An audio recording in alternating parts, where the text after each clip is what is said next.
हिंदी कालांश को समस्त को स्वागत। पिला माने आमे पूर्व कालांश रे ओकार लागिथिबा शब्द सहित आमे परिचित होइथिले। वर्तमान आमे ओकार लागिथिबा वाक्य सहित आमे परिचित हेबा, वाक्य को पढिबा, वाक्यर ओडिया अनुवाद आमे जाइबा। आसा आमे बहिर 12 पृष्ठ खोलिबा, मु पढिबी तमे माने देखिबो। केशव ने मुझे टेलीफोन किया था। वह कह रहा था कि वह भोजन कर चुका है। मोर नाचता है। मेरी माताजी ने आज गोभी की तरकारी बनाई थी। मोहन, सोहन और गोपाल मिलकर केशव के पास गए थे। सोमवार को होली है। धोबी कपड़ा धोकर लाया। कोयल गीत गाती है। माउथरे पढ़ दोची सुनिबा, तार ओडिया अनुवाद मध्ये जानिबा।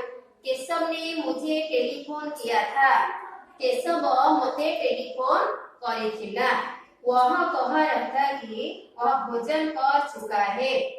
से कहूतिला जे से भोजन करि सारिछि। मोर नाचता है। मयूर नाचे। मेरी माताजी ने आज गोभी की तरकारी बनाई थी। मोर माँ आज कोबी तरकारी करिथिले। मोहन, सोहन और गोपाल मिलकर केशव के पास गए थे।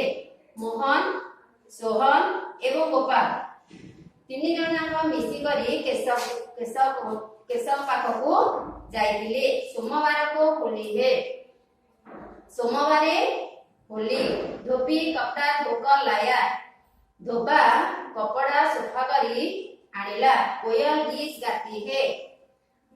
कोयली गीत गाउजी।